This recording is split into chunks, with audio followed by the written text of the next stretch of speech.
So, Joe, Friends and Strangers, what did you think? Well, I should start with a correction. Last week, I said it was directed by Matthew Vaughan. It's actually James Vaughan is the director's name. But I thought it was excellent. I thought it was a really, really interesting film. And it starts with this quite unexceptional, but sort of intriguing back and forth between this guy and this girl. And the performances, it's not quite fair to describe them as amateurish, more kind of unpolished. The performances aren't sort of typical or conventional, and yet there's something kind of intriguing about it, something somehow deliberate right from the beginning. I felt like the film was doing something more than was immediately obvious right from the start. And then they're hitchhiking together without much of a transition. And this old fella appears and gives this strange speech about having been moved on and have they been asked to move on.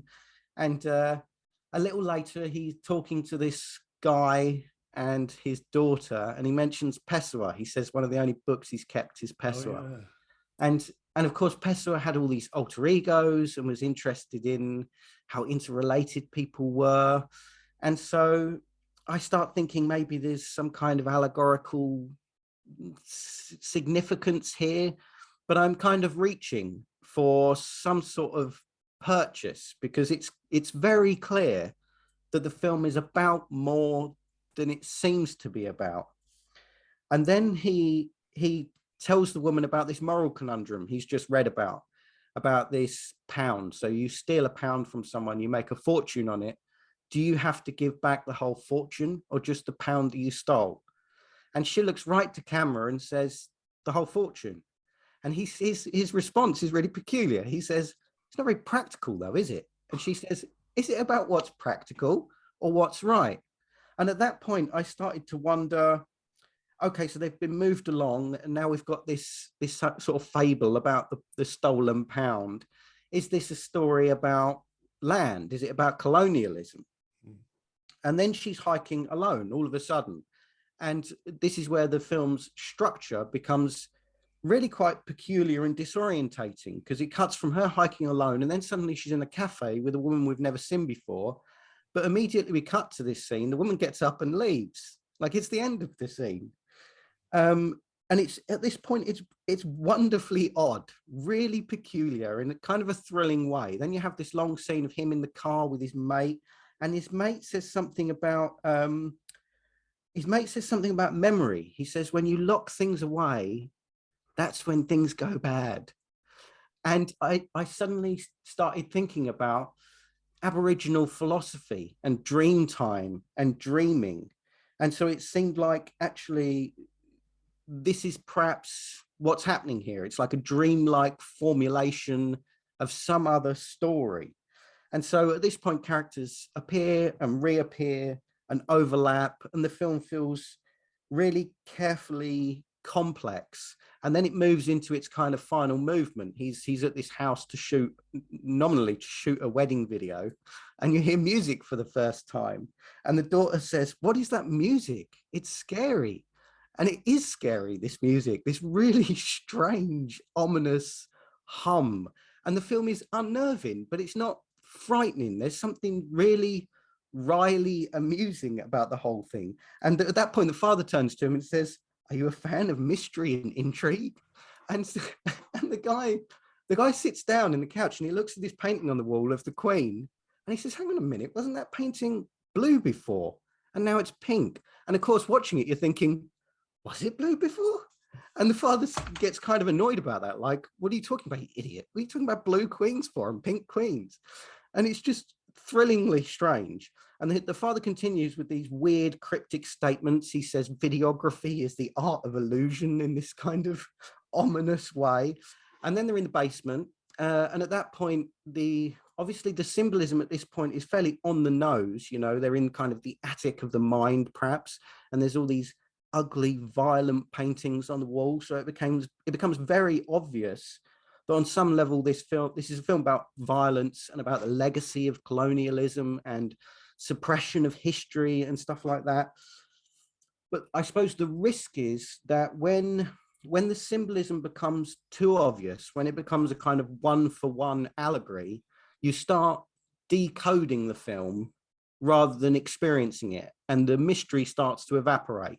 But that happens very, very rarely in this film. Most of the time, you're totally on the edge of this kind of interpretive angst, this taut place of not really understanding what's going on. And it's leavened by these wonderful touches that should just be stupid, but really work, like the woman who just keeps pricking her bum on the cactus like 3 or 4 times until he moves it and wraps it in toilet roll. And then they get stuck on strange words, you know, they get stuck on the word bean. Oh, that's just bean thinking, mate. That's bean cognition. And then it ends with the last thing we see is that it was shot on Aborigine land. And so it's clear that the film is a symbolic or dreamlike formulation of events and ideas that are very specific to this cultural context, which kind of gives the film a sort of moral and political weight and makes it very compelling. But it certainly worked best for me when it was just peculiar and odd, and when I clearly understood that it was being put together very carefully and deliberately and was taking me somewhere meaningful, but I didn't know where or why. And I was really pleasantly surprised, because there were moments early on when I thought, is this just a breakup film? Because they, you know, the girls come from a breakup and you're not sure, are they going to get together? And I thought maybe it was just kind of a sort of, you know, quite a light-hearted, airy breakup movie. And it seemed like so much more. But the whole time it was very sort of lightly done and very confident and apt and well handled. So I thought it was really original and funny and compelling. And I really enjoyed myself with it. Very interesting. I really disliked this film for the first half an hour. I mean, I think even the opening titles, the music, the mixture of these music and these kind of colonial type images, you know, almost like Darwin type classification. And so already we were being alerted to that colonialism was an issue, but the music was really incongruous with that. The music was almost as if it was going to be a breakup movie, and I kind of immediately took against the film. It's really funny, isn't it, how you can have an attitude created. I mean, it's totally unreasonable because I'd seen very little, but I kind of took against the film even before we moved to the first scene. And so that kind of whole sequence of the couple together, including, you know, the mad guy telling them to move, and the conversation with the people in the caravan, I just really had no patience for it, because, as you say, it was really minimal acting, you know, but it just didn't work. You know, I think we've seen some amazing films which we've reviewed, haven't we? The Chloe Zhao films, was it Songs My Brother Taught Me? Nomadland we didn't review, but, you know, that has great kind of just ordinary people, some actors, some non-actors, not really acting, just talking, and it just works. It's really compelling. And the other film, the Stop the Pounding Heart, you know, it's like not acting, but just really compelling. And obviously you and I are big fans of Bresson and all of that. I just felt like this was just,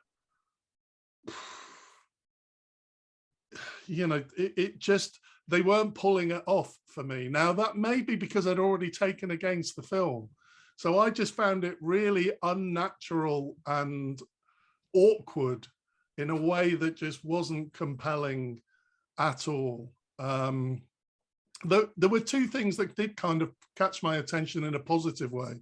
That actually the first opening shots, we don't see the couple. It just kind of lingers on various images, like underneath a flyover, and and then when they're driving in the car, that it lingers on kind of just the view of the hands on the wheel and the, you know, just trees going past. And I did kind of think there's a that's potentially interesting, because there is kind of a braveness in an 86-minute film, kind of having these scenes which are you know, really mundane, or and so you know, that caught my attention. But then when they get inside the tent and they start almost you know, they have the conversation about the book, as you say, and then, you know, she makes a bit of a move and he's uncomfortable, and I found that scene really convincing. It suddenly became really naturalistic, and so I started to be a little bit drawn in. But then we went to the conversation outside the caravan with the, you know, the guy talking about Pessoa and and his dead wife and her clothes, and I just found it all really unnatural again. So it just felt like, kind of tonally, it was just all over the place, and I just didn't. I felt it kind of lacked coherency. Once we got to that scene, I was a bit agnostic on the scene in the city where he's with his friend in the car and they break down, and you know, I was kind of, I must say, I was never bored with it. I was never bored. I was interested enough to keep watching. Once we got to the house where he's going to make the video, and he has this, you know, the conversations with the guy and all the things that happen in the house and all the things that are said, I absolutely loved this scene. It's like it was from a different film. You know, it was, so again, tonally, it was just such a complete change from everything we'd seen in the film, because there's this kind of just juxtaposition between this really kind of avant-garde, dissonant music, which is really quite almost unpleasant to listen to when they're trying to have a conversation, and the juxtaposition of that with their conversation. And it does feel like, you know, it almost feels like a horror movie. It feels like something bad is going to happen. And that just worked really, really well. And I think, as you say, all of the things that were said, you know, the just how odd it is, but how there was this kind of subtext of, you know, everything smoke and mirrors, you know, this kind of superficial nature of life, really. I mean, I think it, you know, is almost like big existential questions, you know, like there's a time when the older guy says, so, you know, where's this all going to end up? Or some, you know, he says something like that. Where's it all going? Yeah. Where's it all going? You know, when he says we've become quite expert about hanging heavy things on nothing, you know, and it's like, I think I do think you know, you're right that the kind of politics becomes much more obvious there, the metaphors, but I did kind of like it because it was just so weird and bizarre and odd and really, really compelling. So, you know, actually, by the time it came to finish, I was really sorry it finished. I mean, 86 minutes didn't feel, you know, felt like I wanted to spend more time in this world. I thought it was really interesting and compelling and original. I kind of do think there's, I do wonder, because what happened at the end was, I thought, how can I dislike that first half hour so much, and then at the end of the film feel really positive about it? So I went back and I watched the first half hour again, and it was really interesting. I still do think it kind of, there is this tonal problem of the film changes tone so much, and I'm not sure that it really has enough coherency to kind of pull it together.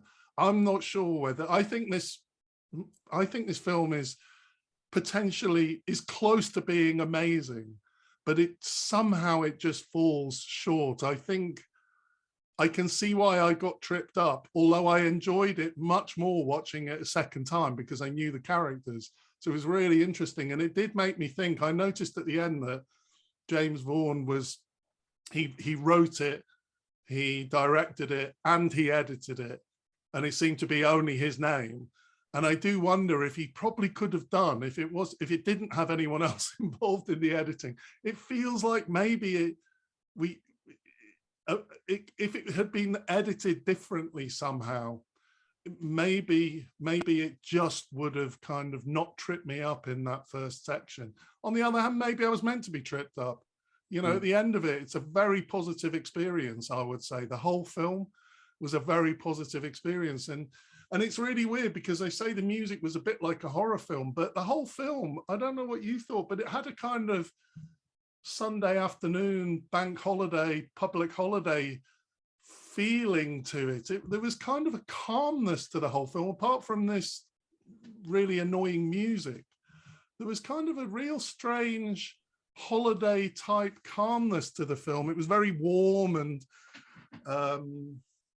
it was sunny outside when I was watching this in the UK, and it kind of, and it was on a Sunday afternoon, and it so that was something that was really interesting as well. And I like the fact that it starts and ends in the same place, because it starts and ends in that little park area next to the water. And it's interesting you mentioned a dream. I hadn't thought of that, but there is a point at which, at the end, where his mum is waking him up. And so we see, when I went back and watched it at the beginning, again at the end, we see him walking. The actual opening scene is him walking along in that park. And so it is potentially that he's dreamed the whole thing, and that his mum is waking him up. Although the guy is there from the house, so it's probably not a dream. But I do like the fact that it starts and ends at that scene, and there's the tour guide and the house. And I mean, in the end, I agree with you. It's fantastic. I've been thinking about it a lot since. It's a really interesting experience, and maybe I'm being unfair on it, saying it just fell a little bit short. I don't really know, but yeah, really, really, really original, interesting film. Yeah, I mean, I think I feel inclined to be really generous towards the film because I had such positive experience, and I know what you mean about the performances, but I would suggest that perhaps, I mean, there is naturalism of the sort you find in those films you mentioned, but it seemed to me that this film wasn't aiming for naturalism, really. I felt like the awkwardness and his hesitations were almost affected. It felt like it was intentionally a bit awkward and strange, and it reminded me a bit. They're completely different films, but I think the shifts were paced in such a way that you go from something fairly benign to a bit strange to suddenly really peculiar, and that creates a sense of escalating oddness that was akin, I mean, very, very different films, but it reminded me a bit of Mother.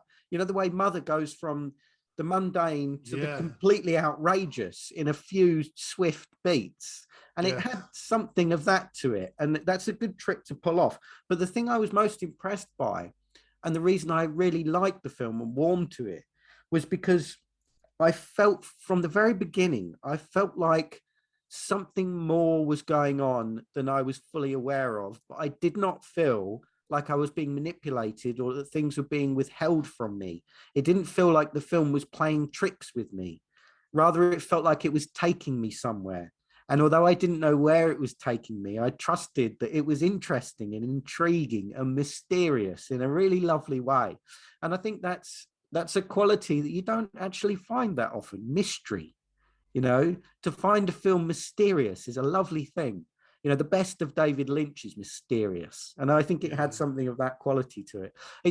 It's undoubtedly the case that I think you're right. That last half, that final scene, is excellent, and is probably better than anything else that comes before it. So perhaps I just feel as warmly as I do, and have kind of reevaluated everything that came before in light of how good that ending is. Maybe that's the case. I'm not really sure, but I mean, it sounds like we both really enjoyed it, and very small little film, isn't it? And great to find something so interesting and fresh.